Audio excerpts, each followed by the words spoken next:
दर्शकों नमस्कार। Hello doctor the health care world में आपका स्वागत है। मैं प्रतिभा आपकी होस्ट और दोस्त। कहते हैं हेल्थ इज वेल्थ, इसी को ध्यान में रखकर हम आपके लिए लेकर आए हैं hello doctor the health care world. अपने इस कार्यक्रम में हम आपको हेल्थ केयर पर इंफॉर्मेशन देंगे और बताएंगे कि कैसे रहें आप स्वस्थ।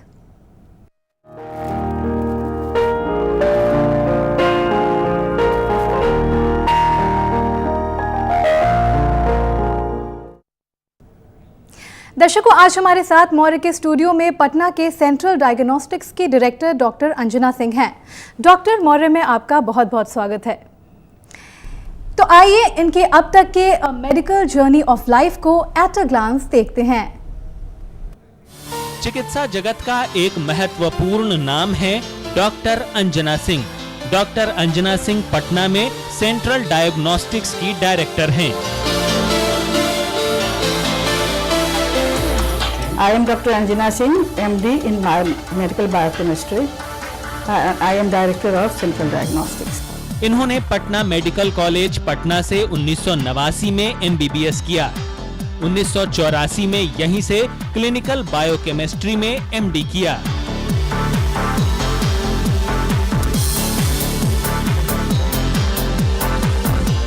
डॉक्टर अंजना सिंह अपने 29 सालों के वर्किंग एक्सपीरियंस और ट्रेनिंग के दौरान लिबिया में ट्रिपोली के सेंट्रल हॉस्पिटल में बतौर केमिकल बायोकेमिस्ट रहीं। इसके बाद इन्होंने यूके में कार्डिफ के हीथ पार्क के department of medical biochemistry of university of Wales college of medicine में ट्रेनी क्लिनिकल बायोकेमिस्ट का काम किया। इसके बाद इन्होंने बॉम्बे यूनिवर्सिटी में बायोकेमिस्ट्री में लेक्चरर का काम किया और वहां शुरू होने वाले नए मेडिकल कॉलेज में बायोकेमिस्ट्री डिपार्टमेंट की शुरुआत की।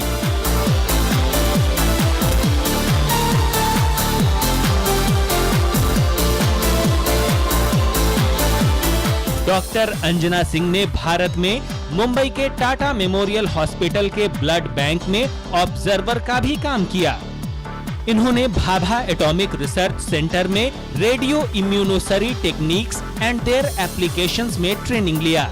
इसी क्रम में इन्हें जयपुर के Indian institute of quality management ने क्वालिटी मैनुअल IS/ISO/17189-2007 की ट्रेनिंग दी। डॉक्टर अंजना सिंह ने 1991 में पटना में सेंट्रल डायग्नोस्टिक्स की शुरुआत की।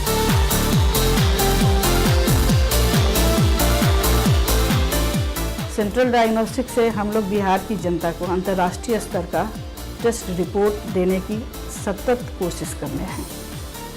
1991 में यह लैब एस्टेब्लिश हुआ था। उस समय से लेकर आज तक हम हमेशा अपना क्वालिटी अपग्रेडेशन करते रहते हैं। साल 2003 में सेंट्रल डायग्नोस्टिक्स को गवर्नमेंट ऑफ इंडिया के department of science and technology के अंडर ऑटोनोमस बॉडी NABL यानी national accreditation board for testing and calibration laboratories ने एक्रेडिटेड किया।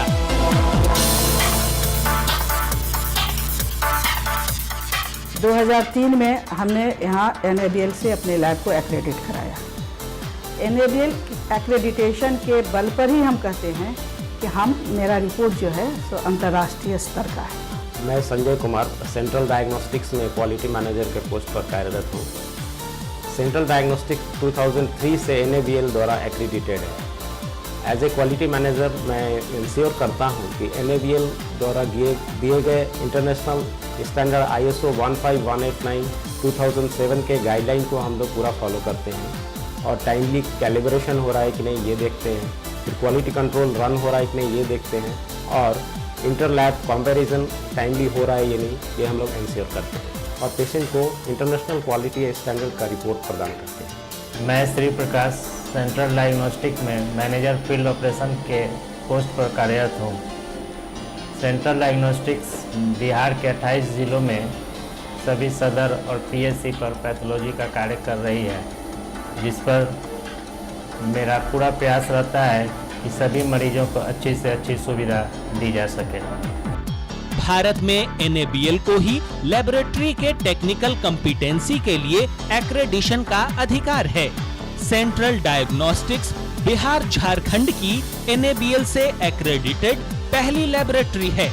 इसका मतलब ये हुआ कि सेंट्रल डायग्नोस्टिक्स के रिपोर्ट अंतर्राष्ट्रीय स्तर के होते हैं।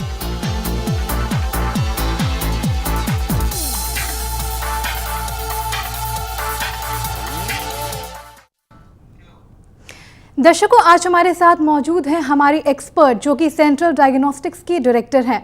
तो चलिए, ये हमारी ड्यूटी बनती है कि आप तक हम क्वालिटी इन्फॉर्मेशन पहुंचाएं। तो चलिए करते हैं बातचीत की शुरुआत। डॉक्टर अंजना जी, हमें ये बताएं, चूँकि लास्ट एपिसोड हमें ये आशा है या ऐसा हो सकता है कि हमारा जो लास्ट एपिसोड था काफ़ी सारे दर्शक उसे मिस कर गए होंगे, तो बातचीत की शुरुआत हम NABL से ही करते हैं। NABL क्या है, एक बार फिर हमारे दर्शकों को आप थोड़ा सा डिफाइन करके बताएं। देखिए, लेबोरेटरी एक कंप्लीट साइंस है और इसके कार्य करने के नियम सारे फिक्स्ड किए गए हैं अंतर्राष्ट्रीय स्तर पर। इन सारे नियमों को भारत सरकार ने एज इट इज़ एक्सेप्ट किया है और ISO 15189 के द्वारा उपलब्ध कराया है।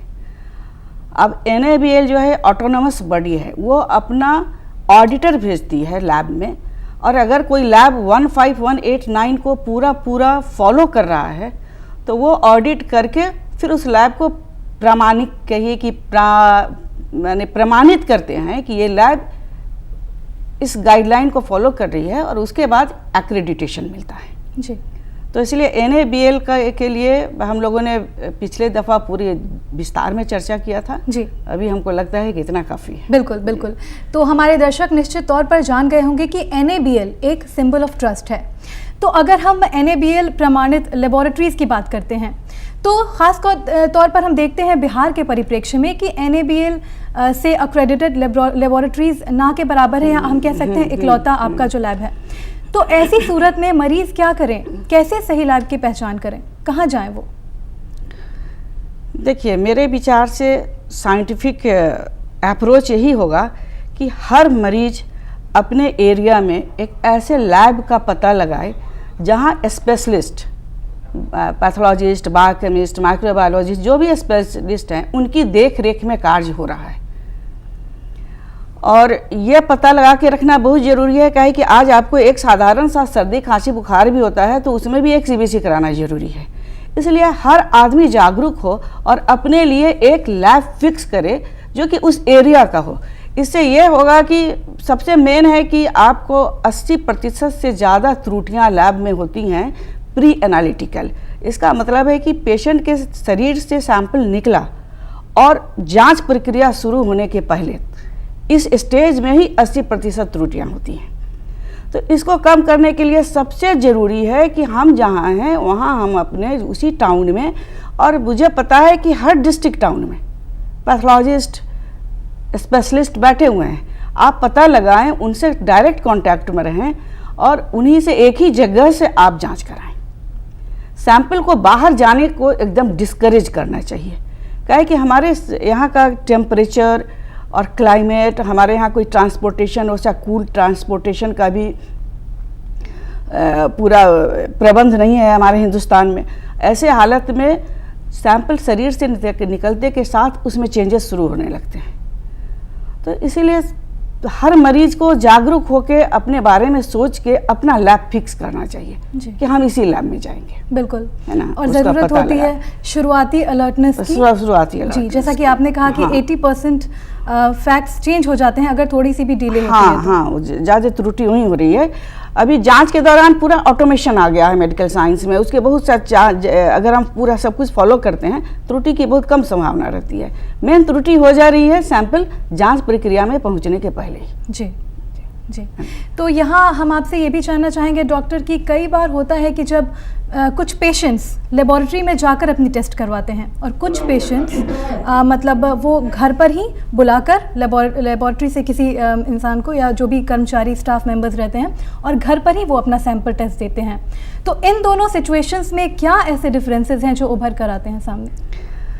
देखिए, अगर पेशेंट लाचार है, मजबूर है तो बात अलग है, लेकिन अगर पेशेंट लैब तक जा सकता है तो उसको लैब में जा करके ही सैंपल देना ज़्यादा उचित होगा।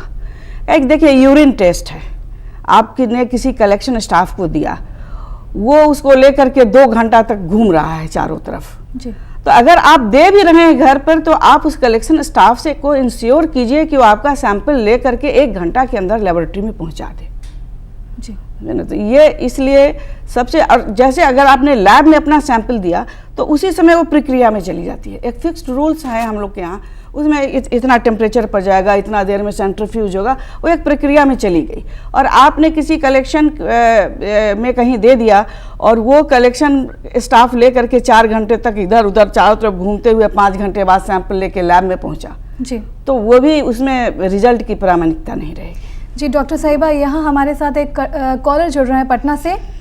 हेलो रोहित। हेलो, प्रणाम। डॉक्टर साहब बोल रही हैं क्या? हाँ जी, हाँ, आपका मौर्य में बहुत बहुत स्वागत प्रणाम। है जी।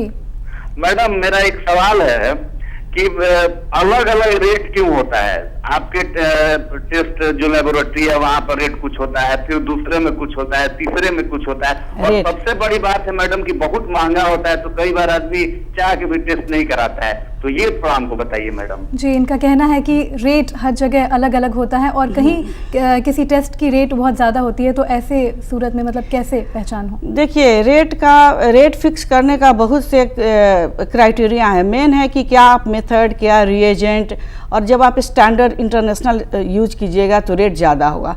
लेकिन अब पटना में है कि उसी रेट पर सभी लोग लेना शुरू कर देते हैं सैंपल, है ना, और कहीं कहीं रेट कॉम्प्रोमाइज़ भी लोग कर जाता है। उसके साथ मेरा कहना है कि क्वालिटी कॉम्प्रोमाइज़ नहीं होना चाहिए।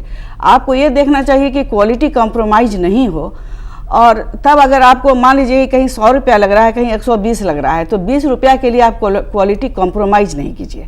और ये बात हम, चूँकि स्टैंडर्डाइजेशन लैब का नहीं है, इसलिए ये तो आप लोगों को बहुत ज़्यादा परेशानी का सामना करना ही पड़ रहा है। मुझे पता है कि कैसे पता लगाएं स्टैंडर्ड लैब का। बिल्कुल। तो इसलिए हमने आपको शुरू में ही कहा कि ये आपको अपने विवेक से चूज करना पड़ेगा कि हम कहाँ जाएं जी, और डायरेक्ट लैब्स के कांटेक्ट में आना पड़ेगा। बिल्कुल। बहुत मुश्किल है ऐसी हालत में, जबकि कोई स्टैंडर्डाइजेशन नहीं है, जिसको जो मन है रेट डाल दे रहा है।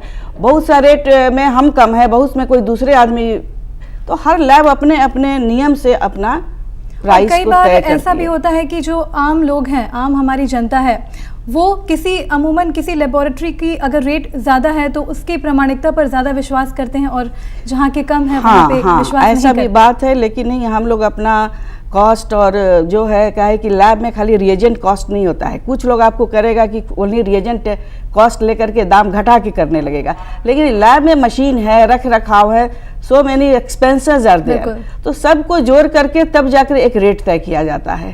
तो हम लोग अपना रेट अपने क्वालिटी के हिसाब से तय करते हैं जी। हाँ, हम लोग मार्केट से गाइडेड नहीं होते हैं, क्या है कि अभी आर्थिक जो अभी एक चल पड़ा है, इसमें कुछ भी कहना मुश्किल है कि कहाँ क्या होगा। यहाँ हमारे साथ एक और कॉलर जुड़ रहे हैं कंकड़बाग से, राजकुमार जी। राजकुमार, आपका मौर्य में बहुत बहुत स्वागत है, पूछिए अपना सवाल। जी मैडम, गुड मॉर्निंग। मेरा सवाल है मैडम कि हर छोटी मोटी बीमारी पे ये इतने सारे टेस्ट लिख दिए जाते हैं, इसमें क्या कोई पहले तो ऐसा नहीं होता था? ये पैथोलॉजी वालों की कोई स्कीम है या इस तरह की कोई नई तरह की? देखिए, अब मार्केट में क्या हो रहा है वो तो मैं तो आपको यहाँ इन्फॉर्मेशन देने आई हूँ। क्लिनिशियन अगर टेस्ट लिखते हैं तो हमको उसको करना है। ये अब क्लिनिशियन का है कि वो अगर जरूरी समझेंगे तभी आपको जांच लिखेंगे जी। हाँ, और हमारे यहाँ जब आप आइएगा लेकर जांच, तो हम आपका जांच करेंगे। बिल्कुल। अब वो क्यों लिखा जा रहा है, क्या हो रहा है, वो इस कार्यक्रम का सब विषय नहीं है। हाँ, उसके लिए तो बहुत लंबा समय चाहिए डिस्कस करने के लिए। और जाहिर सी बात है, अगर कोई डॉक्टर्स कुछ टेस्ट प्रिस्क्राइब करते हैं, इसका मतलब वो कुछ डाउट्स रहते हैं, उसको क्लियर करने के लिए वो टेस्ट अलॉट करते हैं। तो दर्शकों, बातचीत तो हम जारी रखेंगे ही। यहाँ पर वक्त हो चला एक छोटे से ब्रेक का, लेकिन ब्रेक के बाद मैं आपको कुछ हेल्दी वेल्दी टिप भी देने वाली हूँ, इसीलिए बने रहिए मौर्य के साथ।